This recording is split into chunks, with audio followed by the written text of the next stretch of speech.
Dear students, today we are discussing the second theory related to dividend decision, that is Gordon relevance theory. Gordon's theory was suggested by Myron J. Gordon. He is the proponent of this theory, and this theory is also called dividend capitalization model. Dividend capitalization model. According to this theory, dividend decision is relevant. This is also a relevance theory. So, dividend decision is also relevant. It will affect value of the firm. Dividend decision will affect the value of the firm, price of share, etc.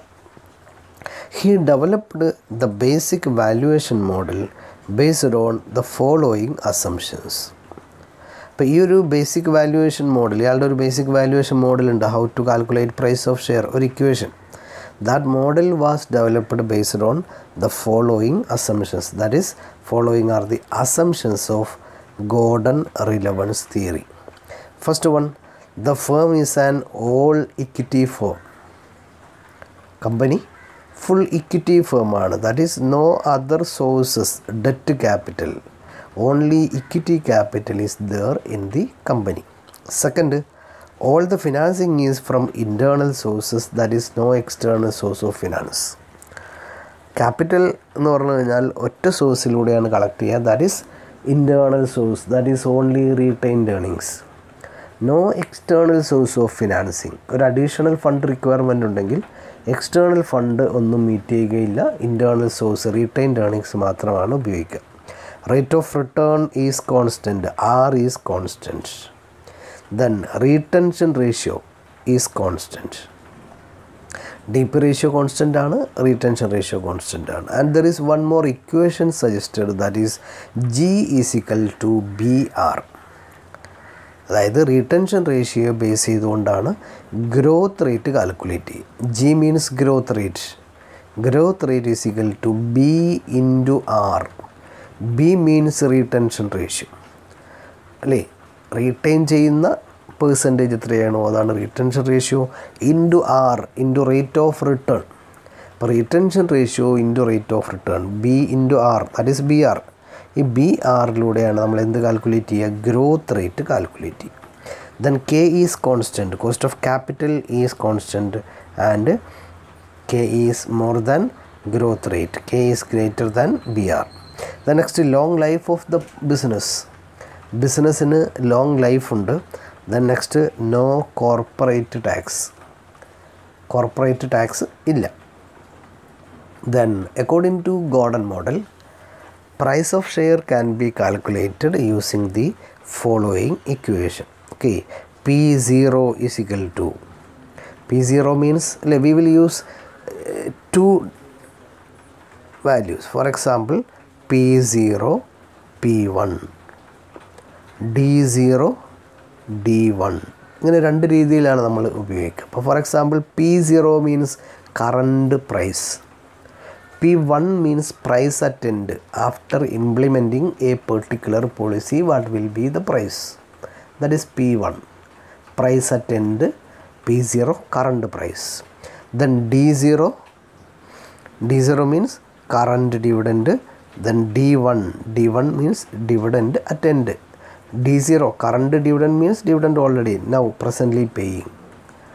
Current amount of dividend. D1 means dividend at end. That means dividend next year or dividend after implementing a particular policy, etc. Okay, പലപ്പോഴും നമ്മൾ ഈ zero ഒഴിവാക്കാറാണ് പതിവ്. നമ്മൾ വെറും P എന്ന് പറഞ്ഞാൽ അതിൻ്റെ അർത്ഥം P0 ആണ്, ഡി എന്ന് പറഞ്ഞു കഴിഞ്ഞാൽ D0 ആണ് അല്ലേ. അല്ലാത്ത കേസിലാണ് നമ്മൾ 1 എന്ന് ഉപയോഗിക്കുക. അപ്പോൾ ഇവിടെ P0 എന്നുള്ളത് ഏതിന് തുല്യമാണ്, പി എന്നതിന് തുല്യമാണ്, current price. Okay, then so P0 is equal to E into 1 minus B divided by KE minus BR. Okay, E into 1 minus B divided by KE minus BR. E means EPS, അല്ലേ, ഒരു കമ്പനിയുടെ EPS earnings per share ആണ് E കൊണ്ട് ഉദ്ദേശിക്കുന്നത്. Into 1 - B means retention ratio, retain ചെയ്യുന്ന percentage അല്ലേ. Retention ratio is equal to 1 - DP ratio. DP ratio is equal to 1 - retention ratio. അപ്പോൾ 1 - B എന്ന് പറഞ്ഞു കഴിഞ്ഞാൽ 1 - റീറ്റൻഷൻ റേഷ്യോ എന്ന് പറഞ്ഞാൽ ആക്ച്വലി എന്താണ്, DP റേഷ്യോ ആണ് അല്ലേ. 1 - 40% റീറ്റൻഷൻ റേഷ്യോ എന്ന് വിചാരിക്കുക. 1 - 0.40 ഈസ് ഈക്വൽ ടു 0.60. ഈ 60% 40% റീറ്റെയിൻ ചെയ്ത് കഴിഞ്ഞാൽ ബാക്കി 60% എന്ത് ചെയ്യും, ഡിവിഡൻ്റായിട്ട് കൊടുക്കും. ഓക്കെ, അപ്പോൾ 1 - B is equal to actually DP ratio. So E into 1 - B divide by KE. KE means cost of equity അല്ലേ, cost of capital. Okay, minus BR. BR എന്ന് പറഞ്ഞു കഴിഞ്ഞാൽ B into R. B means retention ratio, R means rate of return. അപ്പോൾ ഇങ്ങനെയാണ് നമ്മൾ price of equity according to Gordon relevance theory calculate ചെയ്യും. Then നമ്മൾ പറഞ്ഞിരുന്നു he developed a general valuation model. ഈ ജനറൽ വാല്യുവേഷൻ മോഡൽ എന്ന് പറഞ്ഞു കഴിഞ്ഞാൽ ഇതാണ് general valuation model equation. Okay, ഈ ജനറൽ വാല്യുവേഷൻ മോഡൽ പ്രകാരം P0 current price is equal to D1 divided by KE minus G. D1 means dividend at end after implementing the particular policy or dividend next year etc. Okay, dividend at end, then divided by KE cost of equity minus G means growth rate. ഇത് develop ചെയ്തത് ഈ first ഇക്വേഷനിൽ നിന്നാണ്. Okay, ഇയാളുടെ general valuation model first ഇക്വേഷനെ base ചെയ്തുകൊണ്ടാണുള്ളത്. Just നമുക്കൊന്ന് നോക്കാം. E means EPS. 1 - B നമ്മൾ പറഞ്ഞു അല്ലേ, DP റേഷ്യോ. ഇപ്പോൾ ഫോർ എക്സാമ്പിൾ 50 രൂപയാണ് നമ്മുടെ പ്രോഫിറ്റ്, ഏർണിങ്സ് പെർ ഷെയർ 50 രൂപയാണ്. റീറ്റൻഷൻ റേഷ്യോ 40% ആണ്. അപ്പോൾ നമ്മൾ എഴുതുക E ഇൻറ്റു 1 - B അല്ലേ, റീറ്റൻഷൻ റേഷ്യോ 40%. ഇങ്ങനെ ചെയ്താൽ അതിൻ്റെ അർത്ഥം എന്താണ്, 50ൻ്റെ 40% റീറ്റെയിൻ ചെയ്യും, 20 രൂപ റീറ്റെയിൻ ചെയ്യും. ബാക്കി 30 രൂപ എന്ത് ചെയ്യും, ഡിവിഡൻ്റായി കൊടുക്കും. അപ്പോൾ നമ്മൾ 50 into 1 - 0.4 0.6, 50 into 0.6 is equal to 30. ഈ 30 രൂപ എന്താണ് നമ്മളിപ്പോൾ പറഞ്ഞത്, 40% റീറ്റൻഷൻ റേഷ്യോ ആണെങ്കിൽ ബാക്കി 60% ഡിവിഡൻ്റാണ്. ഈ 60% 30 രൂപ എന്ന് പറയുന്നത്. അപ്പോൾ ആക്ച്വലി E ഇൻറ്റു 1 - B ചെയ്ത് കഴിഞ്ഞാൽ സിംപ്ലിഫൈ ചെയ്താൽ കിട്ടുക 30 രൂപയാണ്. ഈ 30 രൂപയാണ് ഡിവിഡൻഡ് എന്ന് പറയുന്നത്. ഓക്കെ, അപ്പോൾ നമ്മൾ E ഇൻറ്റു 1 - B സിംപ്ലിഫൈ ചെയ്ത് കഴിഞ്ഞാൽ കിട്ടുക D1 ആണ്. ദെൻ KE ഇവിടെ ഉണ്ട് അല്ലേ, KE ഇവിടെ ഉണ്ട്. നെക്സ്റ്റ് BR നമ്മൾ പറഞ്ഞിരുന്നു. BR എന്ന് പറഞ്ഞു കഴിഞ്ഞാൽ എന്താണ്, ഗ്രോത്ത് റേറ്റ് ആണ് അല്ലേ. BR എന്ന് പറഞ്ഞു കഴിഞ്ഞാൽ B ഇൻറ്റു R ആണ്. B into R retention ratio into rate of return അല്ലേ. നമ്മൾ റീറ്റെയിൻ ചെയ്യുന്ന percentage into rate of return, internal rate of return multiply ചെയ്താൽ കിട്ടുക ഗ്രോത്ത് റേറ്റ് ആണ്. അതാണ് BR. So BR is equal to G. അപ്പോൾ നമ്മൾ ഈ ഫസ്റ്റ് ഇക്വേഷൻ്റെ സിംപ്ലിഫൈഡ് വേർഷനാണ് second equation. P0 is equal to D1 divide by KE minus G. Okay, next Gordon relevance തിയറിയെ ഗോർഡൻ തന്നെ റിവൈസ് ചെയ്തു. That theory is called Gordon's revised model. Gordon തിയറിയുടെ ഒരു ബേസിക് അസംഷൻ ഉണ്ടായിരുന്നു, KE remain constant. Cost of equity, cost of capital, ഇവിടെ നമ്മൾ ഈ തിയറിയിലൊക്കെ KE K രണ്ടതിനെയും ഇൻ്റർചേഞ്ചബിളായിട്ട് ഉപയോഗിക്കുന്നുണ്ട്. കോസ്റ്റ് ഓഫ് ക്യാപിറ്റൽ എന്ന് പറയുന്നിടത്തൊക്കെ K പറയുന്നുണ്ട്, KE എന്നും പറയുന്നുണ്ട്. രണ്ടും സെയിം ആവാനുള്ള കാരണം ഇവിടെ ഓൾ ഇക്വിറ്റി ഫേംസ് ആണ് നമ്മുടെ അസംഷൻ. ഫേമിന് ഇക്വിറ്റി ക്യാപിറ്റൽ മാത്രമേ ഉള്ളൂ, അതായത് ഡെറ്റ് ക്യാപിറ്റൽ ഇല്ല. അപ്പം അത്തരം സിറ്റുവേഷനിൽ ഇക്വിറ്റിയുടെ റേറ്റ് 10% ആണെങ്കിൽ മൊത്തം ക്യാപിറ്റലിൻ്റെ കോസ്റ്റും 10% ആവും. അതുകൊണ്ടാണ് നമ്മൾ KE കോൺസ്റ്റൻ്റ് നമ്മൾ സെയിം ആയിട്ട് ഓൾട്ടർനേറ്റീവ്ലി ഇങ്ങനെ പറഞ്ഞു പോകുന്നത്. ഓക്കെ, അപ്പോൾ so the basic assumption that KE remain constant is not true according to അല്ലേ റിവൈസ്ഡ് മോഡൽ. നമ്മൾ ഫസ്റ്റ് മോഡലിൻ്റെ ഒരു അസംഷൻ ആയിരുന്നു K remain constant. That assumption is not true എന്നാണ് ഇയാളുടെ റിവൈസ്ഡ് മോഡൽ പറയുന്നത്. It was revised by Gordon.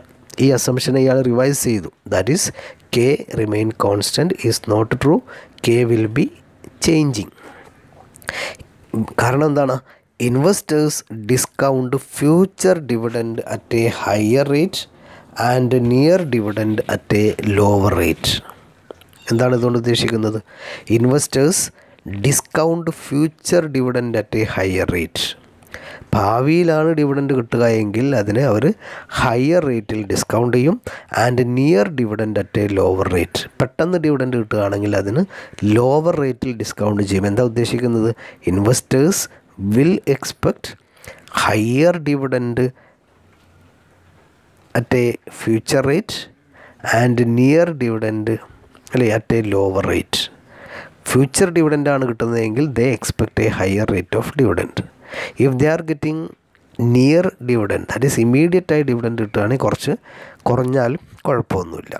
They prefer near dividend rather than future dividend. കുറേ കാലം കഴിഞ്ഞ് കിട്ടുന്നതിനേക്കാൾ പെട്ടെന്ന് കിട്ടുന്നതാണ് അവർ എക്സ്പെക്റ്റ് ചെയ്യുന്നത്. He described this as bird in the hand argument.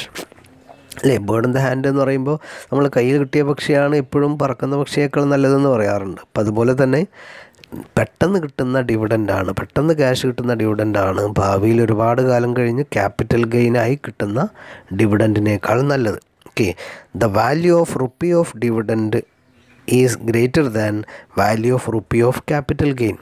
പെട്ടെന്ന് കിട്ടുന്ന ഡിവിഡൻഡിൻ്റെ വാല്യൂ ആണ് ഒരുപാട് കാലം കഴിഞ്ഞ് കിട്ടുന്ന ക്യാപിറ്റൽ ഗെയിനിൻ്റെ വാല്യൂവിനേക്കാൾ കൂടുതലുണ്ടാവുക.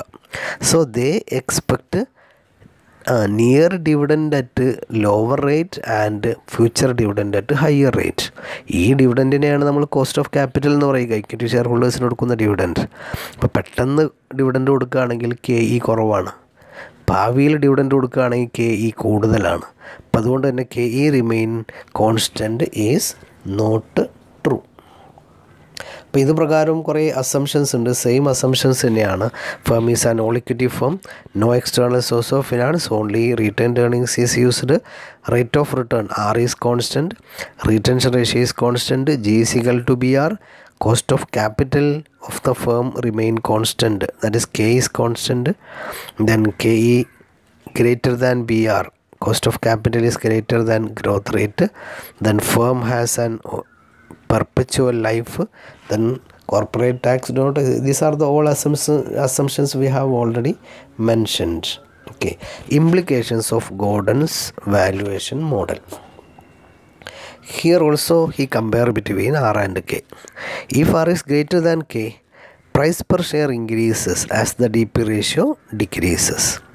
The firm should distribute a small dividend and should retain maximum earnings. R greater than K ആണെങ്കിൽ നമുക്കറിയാം ഗ്രോയിങ് കമ്പനിയാണ്. ഇത്തരം കേസുകളിൽ ഫേം കുറച്ച് ഡിവിഡൻഡ് അല്ലേ, സീറോ എന്ന് പറഞ്ഞില്ല, ഇവിടെ സ്മോൾ ഡിവിഡൻഡ് കൊടുക്കുകയും ബാക്കിയുള്ളതൊക്കെ റീറ്റെയിൻ ചെയ്യുകയും വേണം.